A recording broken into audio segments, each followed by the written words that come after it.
اعوذ باللہ من الشیطان الرجیم بسم اللہ الرحمن الرحیم قد افلح المؤمنون۔ اور یہ کام کر گئے کون؟ اہل ایمان۔ کون سے اہل ایمان؟ الذین هم فی صلاتہم خاشعون، جو اپنی نمازوں میں خشوع اختیار کرنے والے، صرف گنتی کر کے رکعتیں پوری نہیں کرتے بلکہ ان کی نماز جو ہے وہ خشوع اور خضوع کا ایک مظہر ہے۔ والذین هم عن اللغو معرضون، جو لغو باتوں سے اعراض کرتے ہیں، ان کا معلوم ہے وقت اتنا قیمتی ہے، مجھے اپنی شخصیت کی تعمیر کرنی ہے، میں ایک دفعہ سبحان اللہ کہوں گا تو اللہ تعالیٰ کے ہاں میرا رتبہ کتنا بڑھے گا، میں یہ وقت ضائع نہیں کر سکتا بیکار کے کاموں میں، لغو کاموں میں۔ لغو کام، معصیت کو لغو نہیں کہتے، لغو وہ ہے جس کا کوئی فائدہ نہیں۔ تاش کھیل رہے بیٹھے پیس ٹائم، بھائی کاہے کے لیے؟ کیا فائدہ ہوا اس سے؟ تمہارے لیے یہ وقت جو ہے یہ لائبلٹی بن گیا، یہ وقت تو سب سے بڑا ایسٹ ہے، اسی وقت میں تو تم نے بنانا ہے جو بنانا ہے، اپنے آپ کو بھی اور اپنی عاقبت کو بھی۔ الذین والذین هم عن اللغو معرضون والذین هم للزکاۃ فاعلون، جو ہر دم اپنے تزکیے کی طرف متوجہ رہتے ہیں، زکوٰۃ پر عمل کرتے رہتے ہیں۔ یہاں زکوٰۃ سے مراد وہ زکوٰۃ نہیں ہے جو ہماری اصطلاحی زکوٰۃ ہے، اس لیے کہ یہ ابتدائی زمانے کی مکی صورت ہے، ابھی زکوٰۃ کا کوئی تصور نہیں تھا۔ زکوٰۃ لغوی معنی میں اپنے تزکیے کی طرف ہمہ تن متوجہ رہتے ہیں، انہیں اپنے دامن کے داغ دھبے نظر آتے ہیں، ان کو دھونے کی ہر وقت کوشش کرتے ہیں۔ والذین هم لفروجہم حافظون، اور جو اپنی شرمگاہوں کی حفاظت کرتے ہیں، الا علی ازواجہم، سوائے اپنی بیویوں کے، یا او ما ملکت ایمانہم، یا ان کی لونیاں ہوں، فإنہم غیر ملومین، تو ایسے لوگوں کے اوپر کوئی ملامت نہیں ہے، یعنی وہ ان سے اپنی جو بھی جنسی تقاضا ہے پورا کر سکتے ہیں۔ یہ کوئی فی نفس ہی جو ہے، سیکس جو ہے فی نفس ہی ایول نہیں ہے، ایول اس کا غلط استعمال ہے۔ فمن ابتغى وراء ذلك، تو جو کوئی بھی اس سے آگے چاہے گا تو بھی حلال راستے ہیں اس سے ہٹ کر، فاولئک هم العادون، تو وہی لوگ ہیں کہ جو حد سے بڑھ جانے والے ہیں۔ والذین هم لاماناتهم وعهدهم راعون، اور وہ لوگ کہ جو اپنی امانتوں اور عہد کی پوری حفاظت کرنے والے ہیں۔ والذین هم علی صلواتهم یحافظون، یہ نکتہ خاص طور پر نوٹ کرنے کے قابل ہے، نماز سے شروع کیا تھا، نماز پر ختم کیا ہے۔ شروع کیا تھا قد افلح المؤمنون الذین هم فی صلاتہم خاشعون، نماز کی جو باطنی کیفیت ہے اس کی طرف اشارہ کیا شروع میں، اور نماز کا نظام والذین هم علی صلواتہم یحافظون، جو اپنی نمازوں کی پوری محافظت کرتے ہیں، مداومت کرتے ہیں، گنڈے دار نماز نہیں پڑھتے، مستقل پڑھتے ہیں، اس کے تمام جو بھی آداب ہیں، اس کے قوانین ہیں، ان کے تمام ملحوظ رکھتے ہوئے پڑھتے ہیں۔ اولئک هم الوارثون، یہ لوگ ہوں گے وارث کس چیز کے؟ الذین یرثون الفردوس، جو وارث ہوں گے ٹھنڈی چھاؤں والے باغات کے، جنت کے، ہم فیہا خالدون، اور اس میں یہ ہمیشہ ہمیش رہیں گے۔ اللہم ربنا اجعلنا منہم، اللہم ربنا اجعلنا منہم، اللہم ربنا اجعلنا منہم۔ اب یہ آیت آ گئی ہے یہاں پر جو میں نے کہا تھا کہ سورہ حج کے ساتھ اس کی مشابہت دیکھ لیجئے۔ پہلے رکوع میں وہ مضمون جو آیا تھا، یہاں یہ زیادہ نکھر کر اور زیادہ ایک یوں سمجھیے کہ جامعیت کے ساتھ آیا ہے۔ وَلَقَدْ خَلَقْنَا الْإِنسَانَ مِنْ صُلَالَةٍ مِّن طِينٍ، ہم نے پیدا کیا انسان کو مٹی کے خلاصے سے۔ سلالہ کہتے ہیں کسی چیز کا کشید کر لینا، جو اس کا جو اصل جوہر ہو۔ سلہ، کسی نے اگر نکالی اپنی تلوار جو ہے میان میں سے گھسیٹ لی، اسے سلہ کہتے ہیں۔ تو تلوار مسلول وہ ہے کہ جو تلوار ننگی ہے، جو اپنے نیام سے باہر آ گئی۔ تو یہ سلالہ زمین کی مٹی سے کشید کی ہوئی چیز، یہ جوہر جو ہے مٹی کا، انسان کی تخلیق کا آغاز اس سے ہوتا ہے۔ جو میں نے کہا تھا کہ نطفہ جو بنتا ہے باپ کے جسم میں، کہاں سے بنتا ہے؟ یہی غذا ہے، مٹی سے آ رہی ہے، چاہے اناج ہے، چاہے گوشت ہے، پروٹین ہے، کچھ ہے، یہی سے زمین ہے۔ تو اسی سے تو نطفہ بنا تھا نا، جس سے کہ جا کر پھر وہ رحم مادر کے اندر جا کر وہ بیج کی طریقے پر ایک جگہ دفن ہو جائے گا۔ تو وہ کہاں سے آیا؟ من صلالۃ من طین۔ یا تو یوں کہیے کہ آدم کی تخلیق سے تذکرہ ہو رہا ہے، لیکن میرے نزدیک جو تعبیر میں کر رہا ہوں وہ زیادہ صحیح ہے کہ یہ ہر انسان کی تخلیق کا بھی آغاز جو ہو رہا ہے، اس نطفے کا بھی کہ جو اس کا نقطہ آغاز ہے، وہ بھی کہاں سے ہے؟ صلالۃ من طین، زمین اور گارے ہی اور مٹی ہی کے یہ جوہر ہیں جو کشید کر کے جسم میں گئے ہیں، اور اس سے باپ کے جسم میں وہ نطفہ جو ہے بنا ہے۔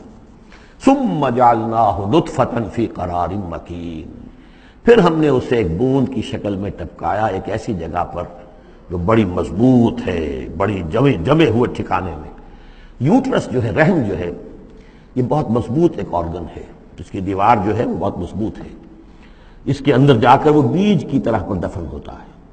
فرٹیلائزڈ اووم جو ہے وہ سب سے پہلے جا کر اس کے اندر دفن ہو جاتا ہے، اس کی دیوار کے اندر ایمبیڈڈ، جیسے کہ بیج زمین کے اندر جاتا ہے اور وہ زمین کے اندر چھپ جاتا ہے۔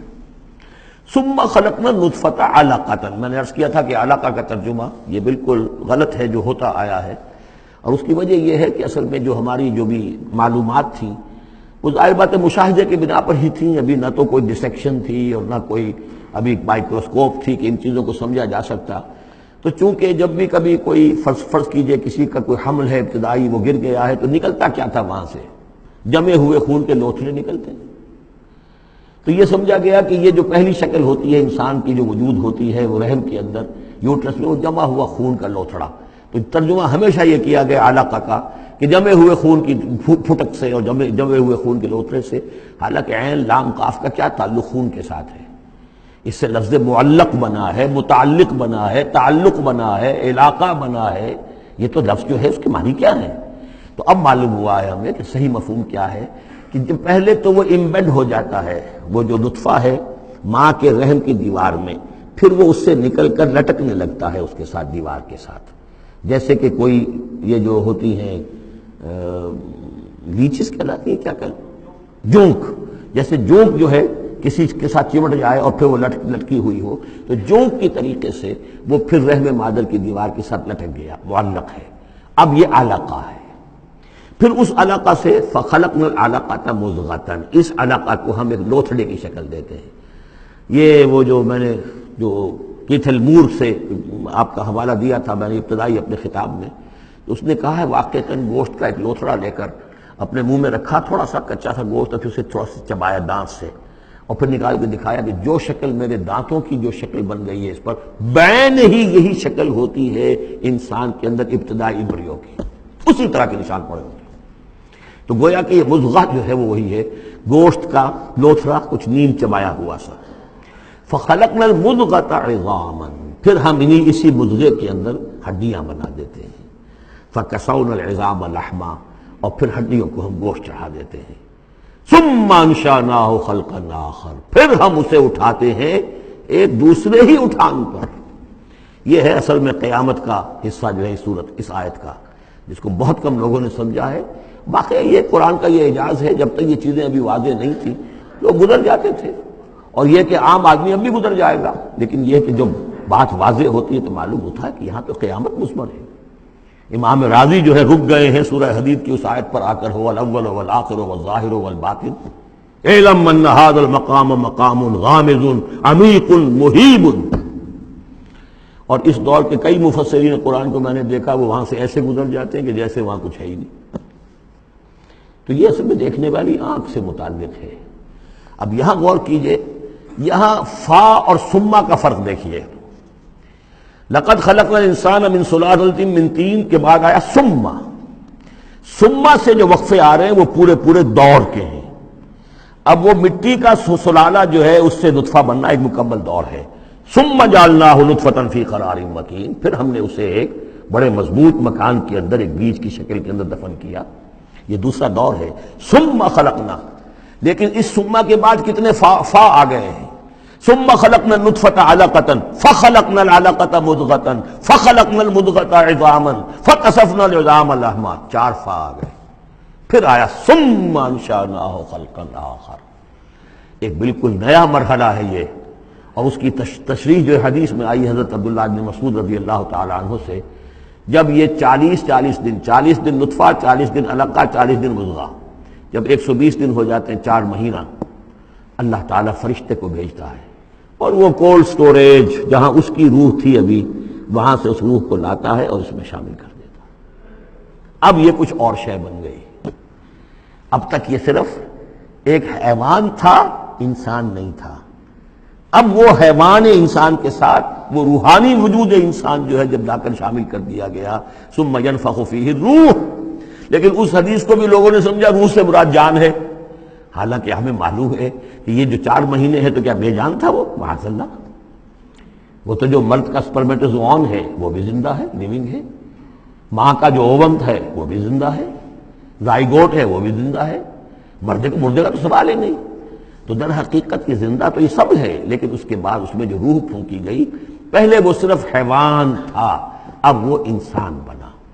یہ ہے ثم انشأناہ خلقا آخر، پھر ہم نے اٹھایا اسے ایک اور ہی تخلیق پر۔ فتبارک اللہ احسن الخالقین، بڑا بابرکت ہے اللہ تمام تخلیق کرنے والوں میں بہترین تخلیق کرنے والا۔ ثم انکم بعد ذلک لمیتون، پھر تم اس کے بعد پھر تمہارے اوپر موت وارد ہوگی، ایک نیا دور آئے گا تمہارا۔ ثم انکم یوم القیامت تبعثون، پھر تم قیامت کے دن دوبارہ اٹھا لیے جاؤ گے۔ یہ ہے گویا کہ حیات انسانی کے مختلف مراحل کی بہترین اور جامع ترین اس موضوع پر یہ جو ہے جگہ، یہ سروۂ سلام ہے قرآن مجید کا۔ صدق اللہ العظیم۔